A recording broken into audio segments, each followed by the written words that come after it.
Assalamualaikum warahmatullahi wabarakatuh. Perkenalkan, namaku Nuril Janah Zain dari Fakultas Sains dan Teknologi Prodi S1 Fisika Universitas Airlangga Surabaya. Nah, udah tahu dong Universitas Airlangga. Universitas Airlangga merupakan salah satu universitas terbaik di Indonesia yang mendidik mahasiswanya menjadi mahasiswa yang bermutu dengan mutu Excellence with Morality. Nah, pada kesempatan kali ini aku akan menjelaskan sedikit pengetahuan tentang fisika komputasi. Lebih tepatnya pada aplikasi GNU Octave atau kita mengenalnya pada aplikasi Android itu adalah Madonna Compiler. Nah, pasti penasaran kan gimana kelanjutannya? Jangan kemana-mana, tetap simak video ini sampai akhir. Dan jangan lupa untuk like, comment, share, and subscribe. Oke teman-teman, di video kali ini kita akan membahas mengenai 3 materi. Yang pertama mengenai bahasa pemrograman, yang kedua tentang pengoperasian matriks, dan yang ketiga tentang flowchart. Nah, yang pertama kita akan membahas mengenai bahasa pemrograman. Tentu teman-teman udah pada tahu kan bahasa pemrograman itu apa? Nah, bahasa pemrograman ini digunakan untuk kita berkomunikasi dengan komputer. Kita tahu bahwa bahasa itu merupakan alat komunikasi. Kalau kita bicara dengan manusia, tentunya kita menggunakan bahasa yang bisa dimengerti oleh manusia. Di sini kita akan memberikan perintah kepada komputer. Tentu kita harus menggunakan bahasa yang bisa dimengerti oleh komputer. Bahasa pemrograman ini harus dikuasai oleh seorang developer untuk mengembangkan software atau aplikasi yang dia buat. Nah, jumlah bahasa pemrograman sendiri itu sangat banyak, mulai dari tingkat tinggi sampai tingkat rendah. Untuk membuat aplikasi tertentu, kita harus menggunakan bahasa pemrograman yang sesuai dengan software yang kita gunakan. Nah, di sini saya akan menjelaskan beberapa bahasa pemrograman yang lebih banyak diketahui oleh orang-orang karena ini merupakan bahasa pemrograman yang masih dikatakan sederhana. Yang pertama adalah HTML. HTML merupakan bahasa pemrograman yang digunakan untuk membuat halaman website sederhana. Nah, biasanya itu macam website yang seperti blog kayak gitu.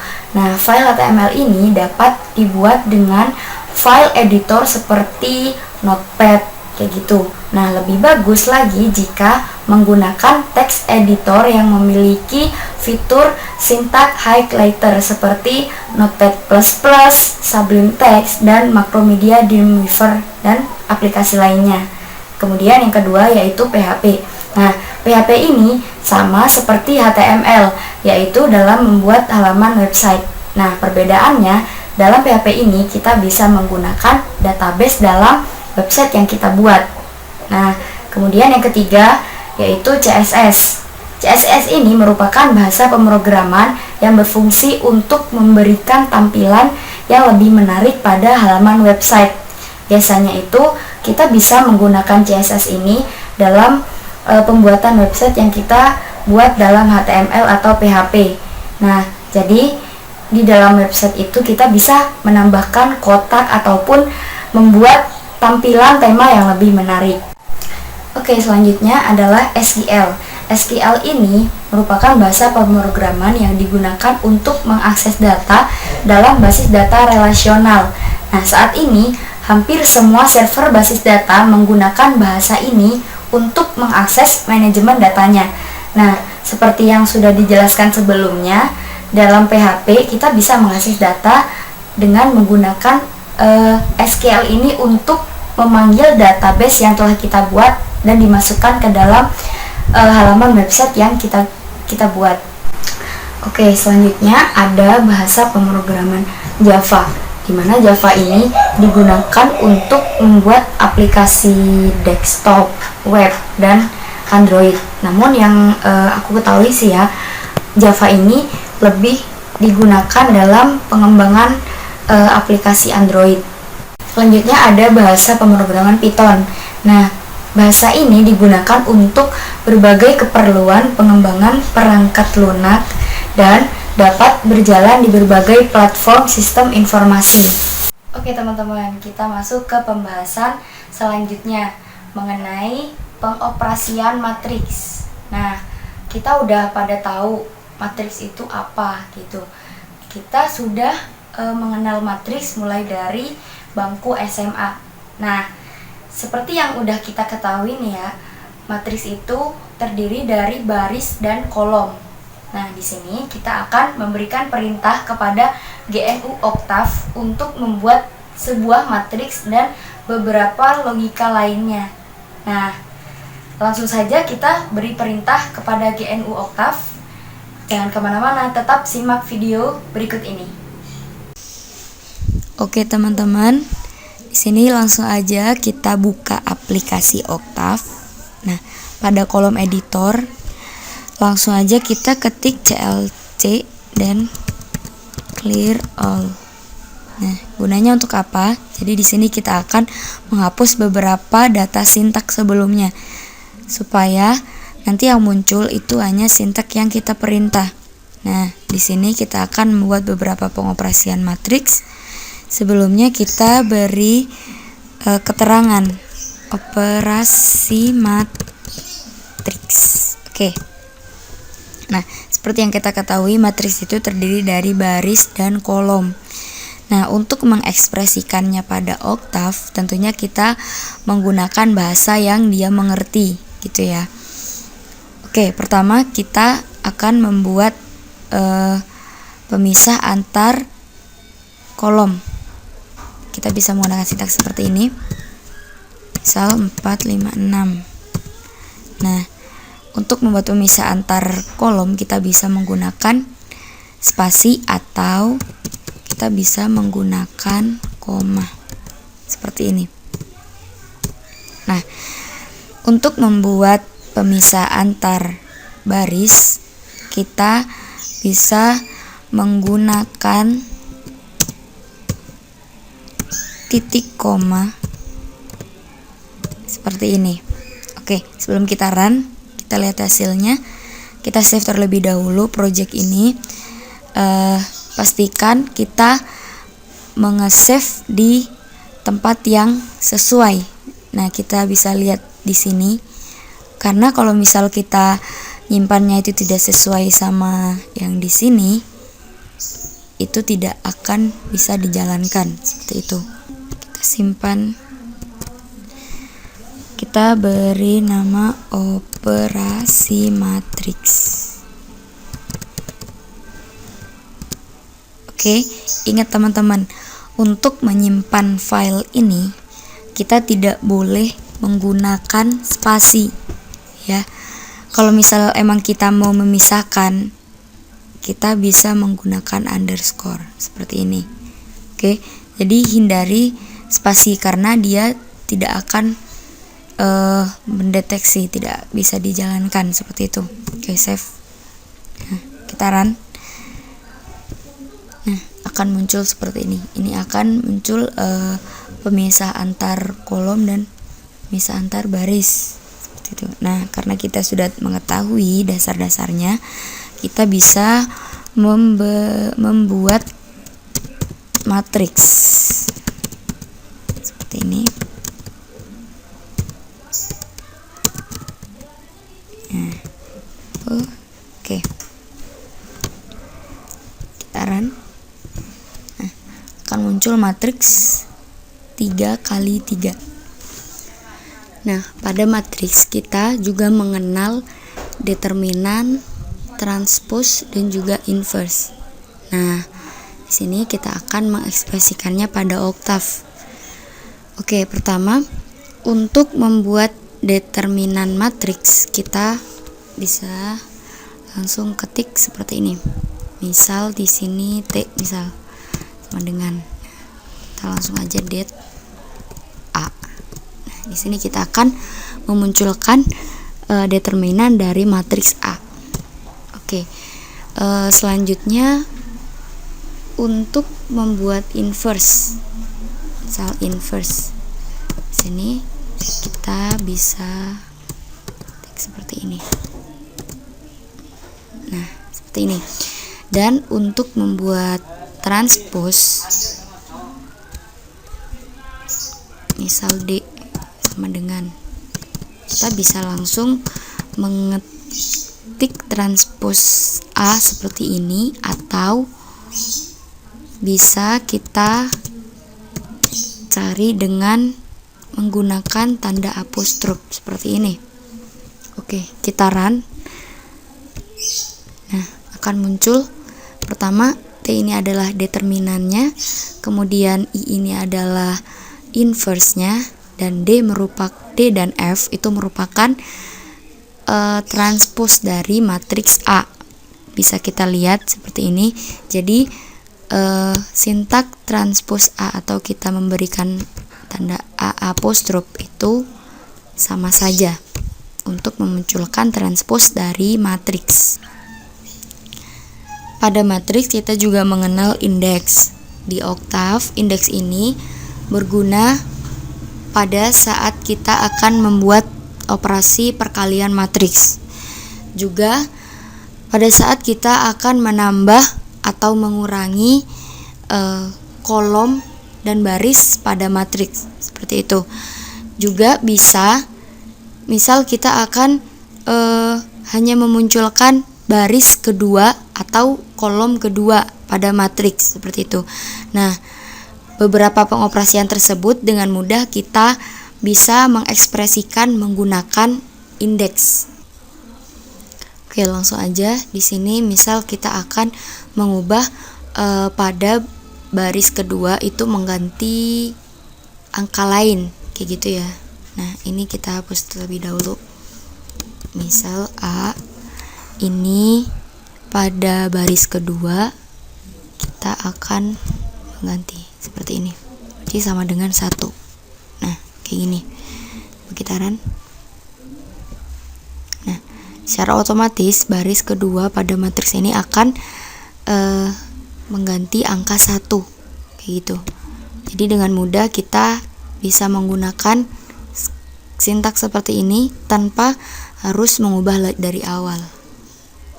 Selanjutnya misal kita akan mengubah pada kolomnya, kolom pertama misal kita akan mengubah dengan -2. Nah, jadi kolom pertama akan digantikan dengan angka -2. Selanjutnya misal kita akan hanya menampilkan baris kedua atau kolom keberapa gitu ya. Nah, di sini kita coba hanya menampilkan baris ketiga misal. Oke, langsung aja pada matriks A kita akan menampilkan baris ketiga saja, seperti ini.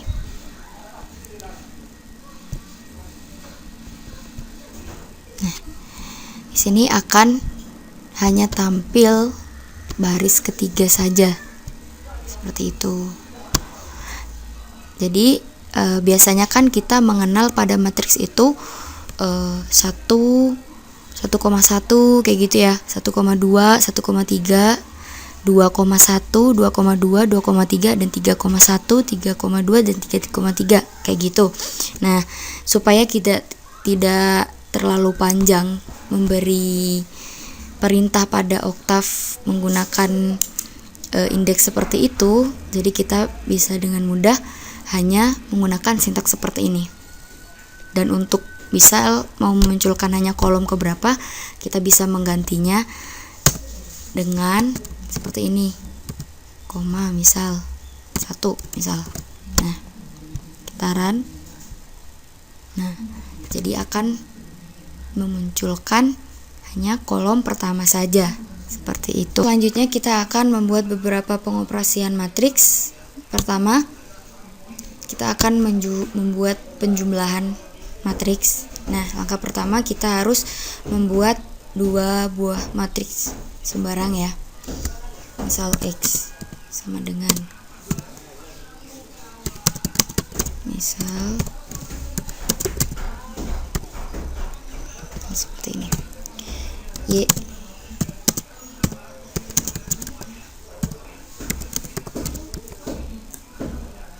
Oke.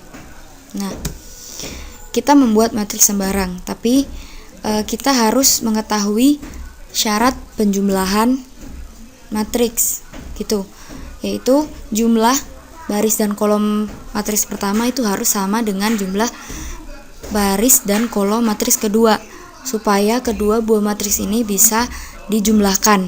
Nah, pertama kita langsung aja menjumlahkannya dengan cara manual. Misal di sini kita menyebutnya dengan n sama dengan x ditambah y, kayak gitu. Oke.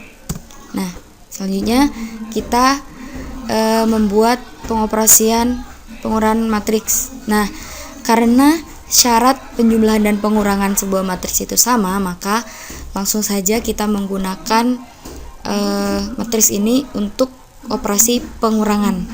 Misal M itu sama dengan X dikurangi Y. Nah, oke, langsung aja kita run. Nah, N merupakan hasil penjumlahan kedua buah matriks X dan Y, dan M merupakan hasil dari pengurangan matriks X dan Y. Pada oktav kita juga mengenal perulangan, dan perulangan di sini kita menggunakan for n. Nah, jadi bentuknya seperti ini. For I sama dengan 1. Misal kita akan membuat perulangan 1 sampai 10 dengan memunculkan n sama dengan I plus 1. Nah, jadi akan muncul jumlah dari perulangan dari 1 sampai 10 dengan memunculkan nilai itu ditambah 1. Nah, makanya munculnya itu 2 sampai 11 seperti ini. Nah, misal di sini kita akan memunculkan perulangan 1 sampai 10 dan memunculkan kelipatan 2 misal. Maka di sini kita bisa menambahkan 2 di tengahnya gitu. Jadi untuk angka berapapun, misal kita mau membuat perulangan 1 sampai 100 dengan memunculkan kelipatan 5, maka dengan cara yang sama di sini kita ganti 5 dan di sini 100. Oke, kita run.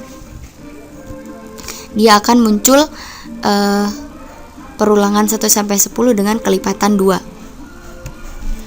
Setelah mengetahui logika perulangan ini, kita bisa mengaplikasikannya pada operasi matriks. Misal, kita akan menjumlahkan kedua buah matriks menggunakan perulangan atau mengalihkan kedua buah matriks menggunakan perulangan. Nah, nantinya kita juga akan membuat rata-rata matriks menggunakan perulangan seperti itu. Nah, pertama kita membuat penjumlahan kedua buah matriks menggunakan perulangan. Yang pertama kita membuat matriks sembarang, itu A sama dengan misal 4, 5, 6, 2, 8, 9, dan matriks B itu sama dengan 1, 7, 2, 9, 8, 5 misal. Nah, selanjutnya kita menggunakan for. Nah, di sini kita juga menggunakan indeks untuk mewakili jumlah baris dan kolom sebuah matriks. Nah, indeks I itu sama dengan 1, 2. For juga, for J itu sama dengan 1, 3, kayak gini. Dan Z ini merupakan nanti matriks hasil penjumlahan seperti itu. Dengan indeks I dan J juga itu sama dengan A berindeks IJ ditambah B I J seperti ini. Nah, jadi IJ ini mewakili baris dan kolom sebuah matriks. Z itu adalah hasil dari penjumlahan A dan B dengan berordo 2 kali 3, dan A, B itu juga berordo 2 kali 3. Langsung aja kita run. Nah, ini. Jadi dia akan muncul sebanyak perulangan yang kita gunakan seperti itu. Ini adalah hasil penjumlahan dari matriks. Oke. Dan untuk pengurangan kita juga bisa menggunakan cara seperti ini. Selanjutnya kita membuat perkalian kedua buah matriks. Nah, sama seperti langkah pertama, kita membuat matriks sembarang. Misal di sini x kecil ya, x sama dengan misal 1, 4, 5, 9, 2, 3 misal. Dan y itu sama dengan 9, 6.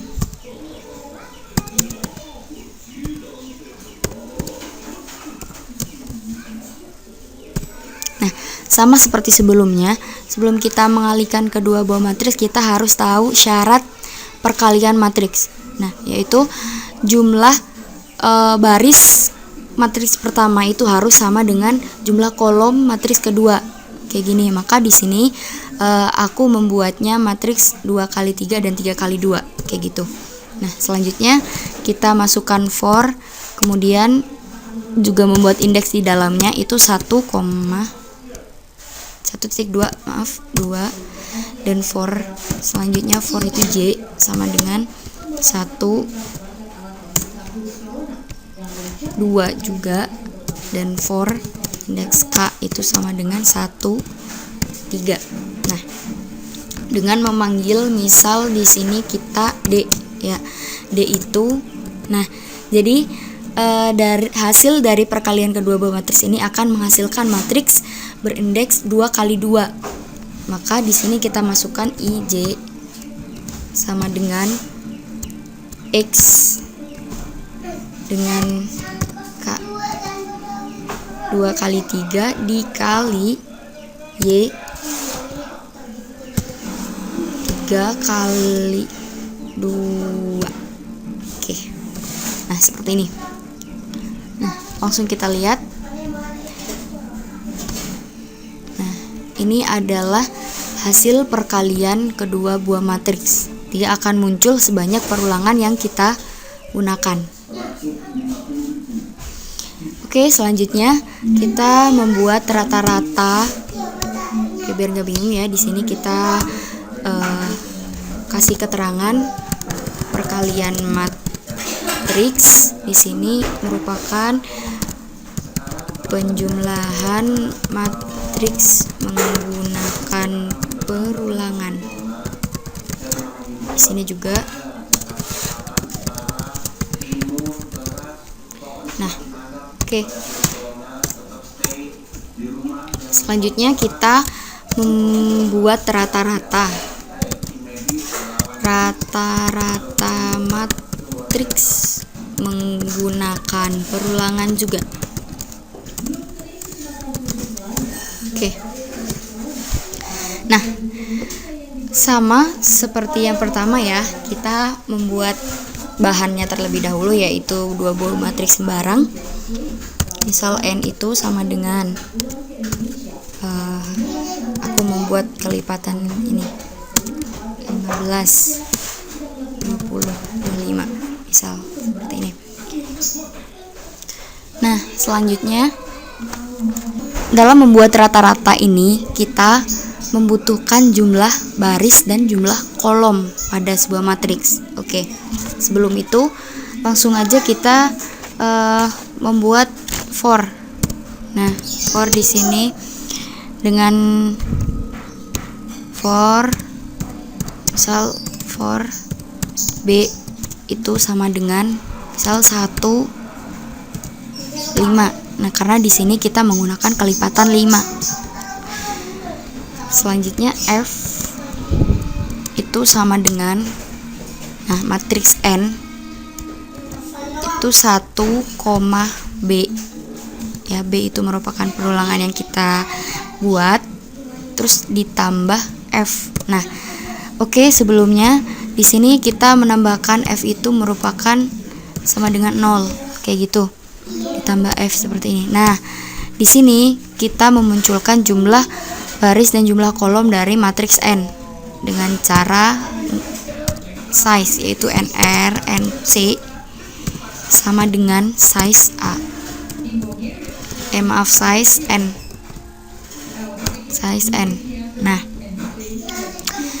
lalu kita peroleh rata-ratanya itu rata misal sama dengan F yang ini ya, jangan sampai ketukar, F dibagi NC. Oke, NC itu merupakan jumlah kolom dari matriks ini. Kitaran akan muncul di sini. Oke teman-teman, cukup sekian seputar pengoperasian matriks yang bisa aku share ke kalian. Semoga bisa memberi sedikit manfaat ya. Oke, masuk ke pembahasan terakhir, yaitu tentang flowchart. Nah, flowchart merupakan suatu diagram alir yang mewakili suatu algoritma. Nah, seperti yang kita ketahui, algoritma sendiri yaitu merupakan sebuah urutan-urutan dalam menyelesaikan suatu permasalahan yang tersusun secara sistematis dan diekspresikan melalui tulisan. Pada flowchart, beberapa urutannya itu diekspresikan melalui beberapa simbol-simbol grafis, dan setiap simbol grafis itu memiliki fungsi-fungsi tertentu seperti ini. Serta beberapa simbol tersebut dihubungkan dari start sampai selesai itu dihubungkan oleh panah-panah. Dalam flowchart bisa terdiri dari beberapa percabangan jika sebuah algoritmanya membutuhkan suatu pilihan dalam menyelesaikan permasalahannya.